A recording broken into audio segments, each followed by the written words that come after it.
É um prazer imenso estar em mais um Pílulas do Saber. E temos hoje aqui conosco a doutora Dalva Marçal Cruz. Vamos nós duas entrevistar a nossa querida Cláudia Magaldi, médica. Estou aqui em nome da Mesa do Bem-Estar e Saúde do Conselho de Cidadania dos Países Baixos e, por isso, me interesso muito pela questão da saúde física também das pessoas, né? E, Cláudia, a curiosidade nossa agora é que eu ouvi dizer que dia 31 de maio foi o Dia Mundial Sem Tabaco.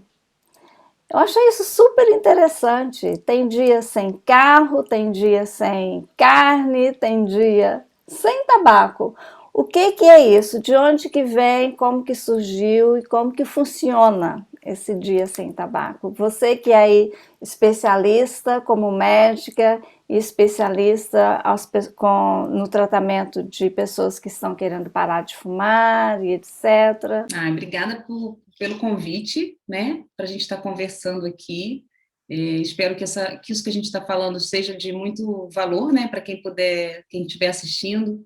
Então, Dalva, o dia 31 de maio, de fato, é o Dia Mundial Sem Tabaco, né? É um marco aí pela Organização Mundial de Saúde, né, onde eles trazem essa lembrança. Claro que é um tema de saúde pública de muita importância, né? Porque a gente tem aí uma quantidade muito grande de pessoas que estão nessa luta para conseguir parar de fumar. E acaba que a Organização Mundial de Saúde define que esse dia, o dia 31 de maio, pelo menos seja lembrado o tema, né? Para as pessoas para a gente poder estar conversando sobre estratégias para ajudar as pessoas a pararem de fumar, para a gente poder estar falando até de possibilidades de prevenção para os nossos jovens e crianças não começarem a fumar, né? E é muito nesse tom, né? Então, é um dia que, para a gente, eu que sou pneumologista e trabalho nessa área de tabagismo, é um dia muito importante, porque acaba que a gente une forças para estar falando sobre o tema, está trazendo aí informações e inovações dentro da possibilidade de se cuidar e de conseguir reduzir o cigarro, ou até parar de fumar. E eu acho, assim, fico muito assim, agradecida pela oportunidade, né, da gente estar podendo falar desse tema nesse momento tão importante. Como que é esse trabalho aqui na Holanda, Cláudia?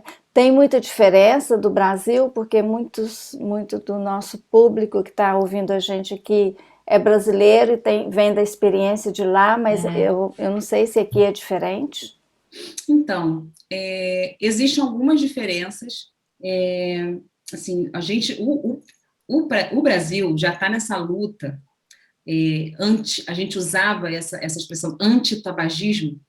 Agora a gente tirou esse anti, né? Que é uma luta de controle do tabagismo, né? Prevenção e controle do tabagismo. Isso já vem de muito tempo, Dalva. Então, assim, o Brasil é um país em destaque internacional de avanços em todos os níveis de investimento na questão de tabagismo, tanto do nível individual quanto do nível coletivo. E isso eu gosto de falar porque a gente tem que bater palmas para o nosso país, porque a gente avançou muito nisso nos últimos 20 anos.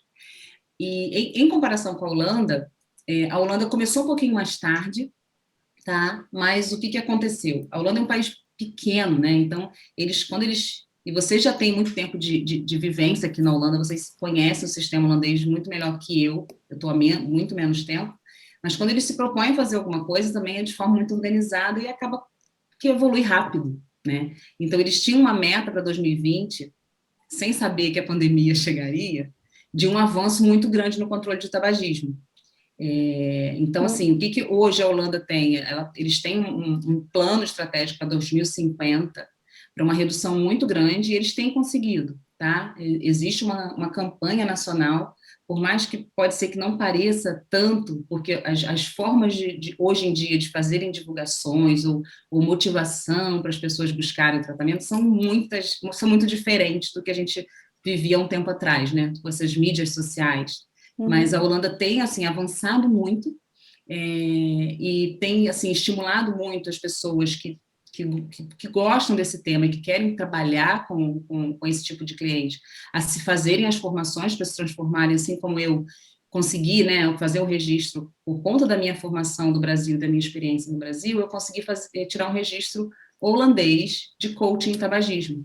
E eles têm estimulado muito isso aqui, que as pessoas consigam estudar e se formar para ajudarem as outras a pararem de fumar. Então, a gente tem avançado muito e assim, eu vejo isso de forma muito, muito positiva, porque eu já vivo nessa vida Brasil-Holanda há mais de 10 anos, e eu via a diferença, gente, como que era 10 anos atrás, no Brasil a gente já estava avançado demais, e na Holanda a gente ainda estava um pouco mais lento, mas agora eu vejo isso mudando, e em breve a gente vai ter mudanças ainda maiores. Essa pandemia atrapalhou um pouco, porque os processos do Programa Nacional não puderam avançar tanto, mas eles estão aí na luta. Ah, que bom, Cláudia. Tenho muita confiança, principalmente você aí ajudando. Não, e eu estou aqui nesse front, né, para ajudar a comunidade brasileira, né, a oportunidade de poder oferecer esse tratamento em português também, né, Dalva? Isso é muito importante.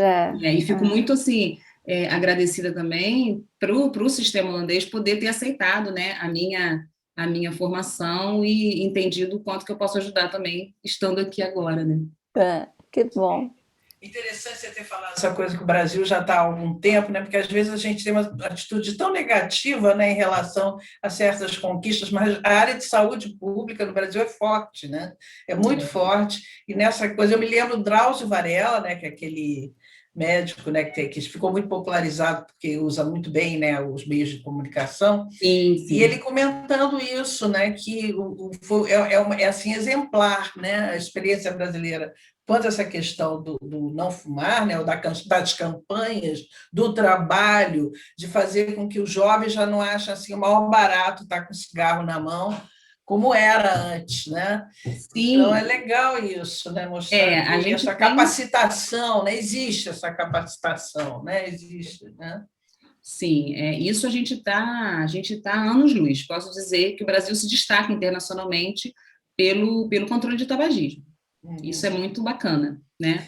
E a minha experiência também aqui, porque eu fiquei chocadíssima aqui, a família, né, do meu marido, porque eles, na refeição, eles comiam, aí antes da sobremesa, cigarro, na mesa. Olha isso. E eu olhei assim, meu Deus, primeiro que aquilo me enjoava, né? Aquela cheiro de fumaça, eu não sou fumante, né?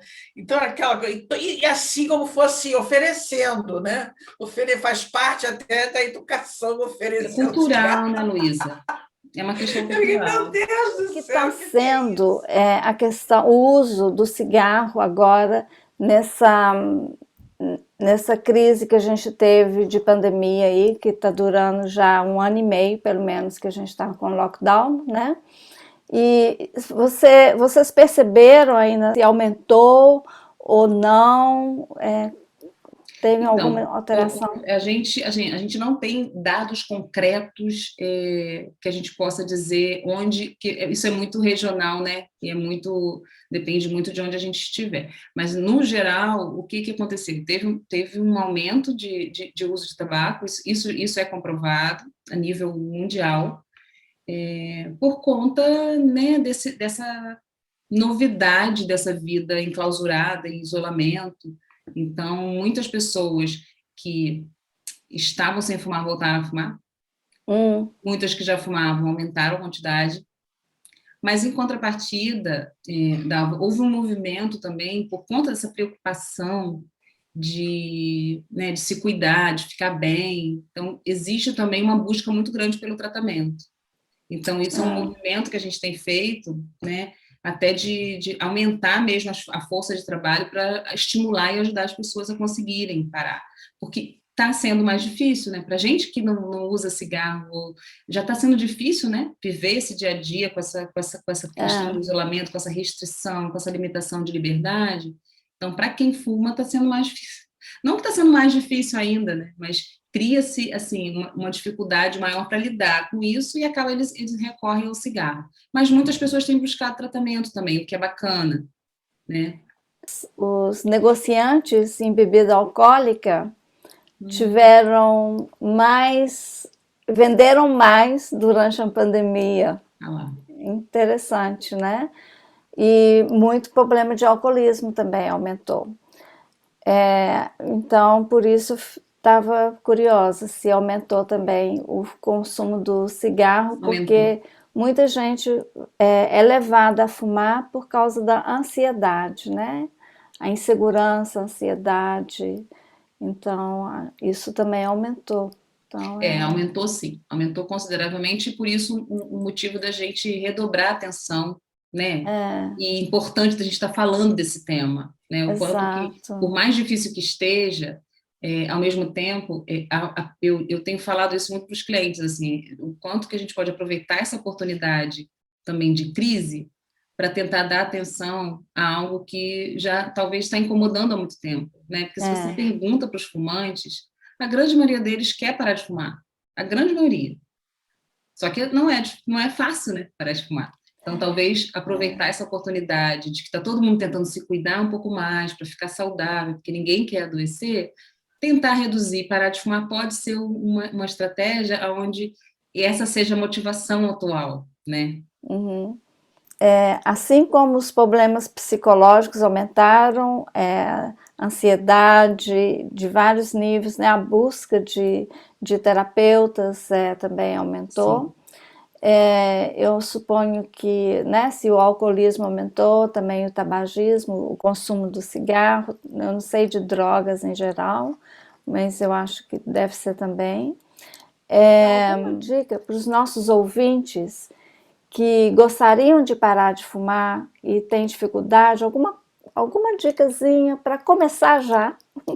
E interessante você perguntar desse jeito, porque a campanha da Organização Mundial de Saúde desse ano vamos parar agora, não deixa para amanhã, não deixa para depois. Então, assim, claro que isso é muito individual, né?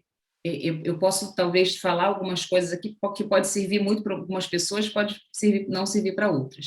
Mas, assim, o mais importante nesse processo é entender que o seu desejo de parar de fumar é algo que tem que ser, assim, colocado como prioridade na sua vida, né?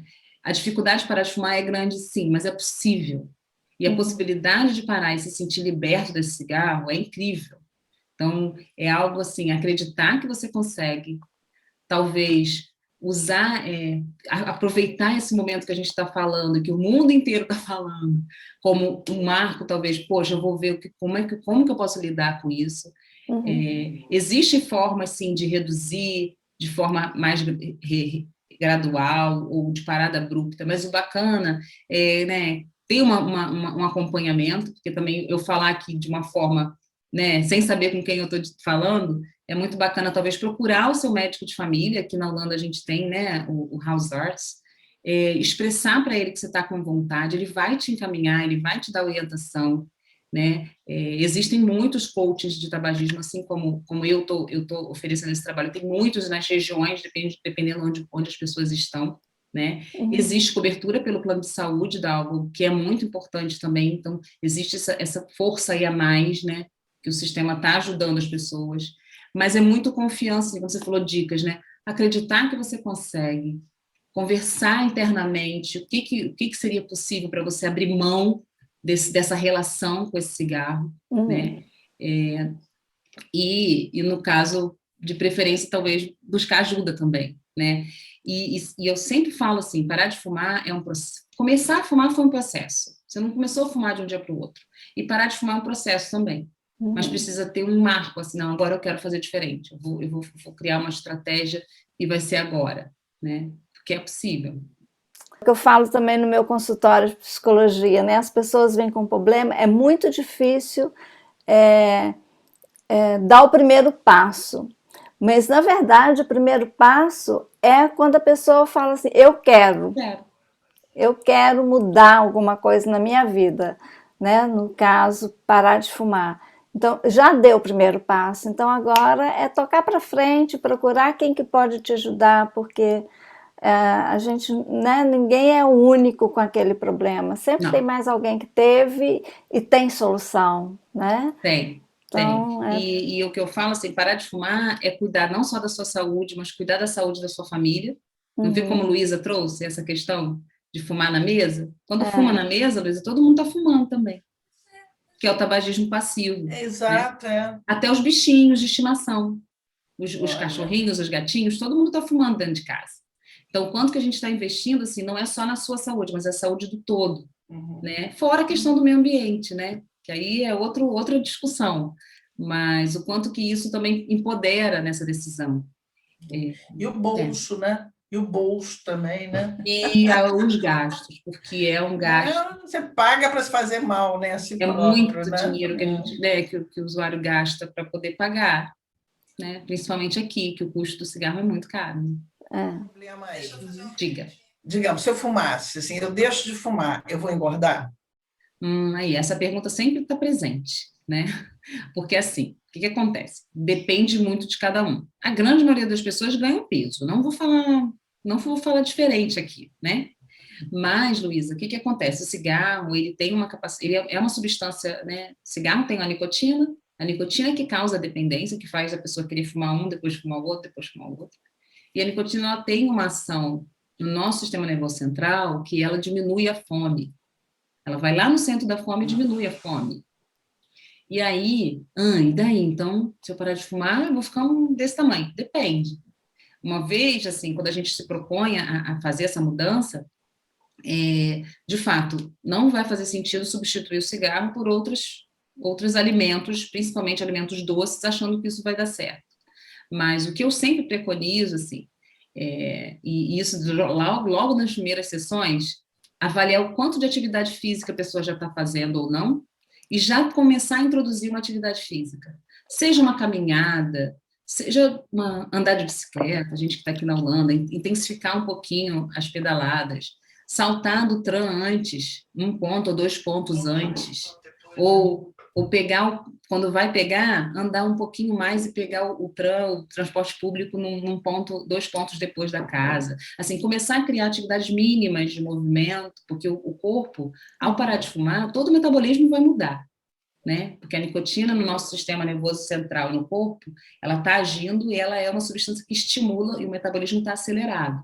E aí a gente tem que fazer uma mudança, assim, mudar esse ritual do uso do cigarro e incluir rituais mais saudáveis, aonde a atividade física tem que entrar de alguma forma, aumentar a ingesta de água, a água por si só, porque isso também diminui um pouco essa questão do aumento da fome, porque sente. Agora, o paladar vai mudar, vai sentir mais gosto das coisas, as coisas ficam com mais sabor, então vai ter uma tendência de comer um pouco mais.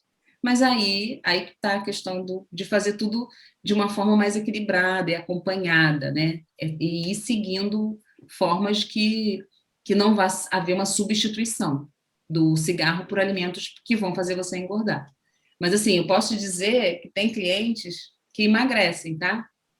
Comigo, assim, porque eu tento estimular muito essa questão da atividade física, e quando eles começam a fazer atividade física, eles readquirem essa vontade, essa coisa que a atividade física faz, esse prazer. Eu tento fazer muito isso, essa mudança, né? Trocar um prazer pelo outro. Que acaba a atividade física voltando, muitas das vezes eles não estão fazendo atividade física regular, que aí o corpo já entra num novo ritmo. Então, existem clientes que param de fumar e emagrecem. É possível, tá? Eu acho que é a questão do prazer mesmo. É interessante isso que você falou, porque as pessoas às vezes fumam porque dá prazer, né? Naquele momento ali, alivia alguma coisa e tal. Ela pode também sentir o prazer de não fumar. Sim. Né? Substituir o prazer de fumar pelo prazer de não fumar, que é um prazer que tem outras compensações também, como a Luísa falou, vai sobrar dinheiro, né? A saúde é melhor, os riscos de adoecer também, né? Facilita em muita coisa. E tem uma coisa que eu acho que muita gente fala, por exemplo, quando começou, eu moro na Holanda há quase 40 anos, então eu participei desse processo todo, né, de campanha para parar de fumar. Quando eu comecei a trabalhar aqui na Holanda, no escritório, todo mundo fumava. Ah lá. E eu não aguentava, porque eu tinha mesmo, não aguentava. Uhum. Então teve aí quando começou a campanha, o governo falou, é proibido fumar dentro do escritório. Eu dei graças a Deus. E eu tinha um chefe que não aderia. Ele fala, em mim ninguém manda, né? Eu que sou o chefe aqui, eu que... Nossa, mas chegou um momento que ele teve que parar, porque foi proibido mesmo, ele teve que parar. Então, assim, foi um alívio para mim, né? E você vê que hoje é fora de cogitação, né? Fumar dentro do escritório. Não dá Depois imaginar, parou no transporte público, também era uma coisa que era impossível, né? Tinha que ter polícia, tinha que ter gente controlando e tudo. Hoje, ninguém pensa mais que vai fumar. Dentro do avião, vocês lembram? No começo tinha na frente e atrás. Hoje em dia, ninguém passa mal porque não pode fumar dentro do avião, todo mundo continua voando do mesmo jeito. Né? Então, assim, a gente vai evoluindo e a gente vai mudando os costumes da gente também. Todos os costumes, é costume, por isso pode ser mudado. Né? Ninguém nasceu fumando, então pode parar de fumar também. Né? E essa política do ambiente livre de tabaco, que é o Rauchfrei, né, aqui que a gente usa, isso é um impacto incrível a nível, né, nacional, onde essa política for aplicada, porque muda completamente o comportamento mesmo. Às vezes é de uma forma que em alguns países é visto com muita resistência, né, porque é de cima para baixo, né, essa política arbitrária, mas tem coisas que não tem como. Não tinha como ser aceitável mais, né? E foi uma luta muito grande, porque eu acompanhei um pouco também, né? Como eu ficava na gente, quando que essa política vai ser adotada na Holanda? O Brasil já estava há anos-luz que não tinha mais restaurante, já tinha área separada, lembra? Mas assim, e tinha restrições muito mais concretas, e a gente já via isso acontecendo. E quando isso acontece, a mudança é muito grande. Tem muita resistência no começo, mas depois as pessoas até agradecem, e muitas conseguem parar de fumar. Então, acaba que é uma estratégia eficiente, né? Mas essa questão do prazer, é isso aí mesmo. E os benefícios, mesmo só reduzindo e até parando de fumar, os benefícios vêm muito rápido. A possibilidade de melhorar a respiração, de se sentir com mais energia, de não sentir mais o cheiro no cabelo, na roupa, né? De conseguir se sentir assim, isso é uma queixa muito dos clientes, poxa, Cláudia, eu tomo banho, né, mulheres vaidosas, eu tomo banho, passo shampoo, daqui a pouco eu fumo um cigarro, não adianta nada, e quando elas readquirem isso, nossa, não acontece mais isso, Cláudia, agora eu sinto meu cheiro, eu não sentia meu cheiro, o marido tá falando, olha que bacana, o filho, ai mamãe, que cheirinho gostoso, isso não tem preço, né? O que as pessoas trouxerem de dúvidas, talvez depois eu posso responder, né? Para aqueles que estão assim na dúvida, pensa que pode ser possível, sim. Aproveita essa data, aproveita agora, tá? Tem muitas informações no meu Instagram, se vocês quiserem ver. Eu fiz uma maratona aí no mês de abril e maio, fazendo lives específicas para ajudar todo mundo que quer parar de fumar a poder criar estratégias, então fiquem à vontade também de acionar aí essas outras mídias. Eu estou aqui à disposição, se a gente precisar voltar aqui para falar mais, eu estou aqui à disposição, tá bom?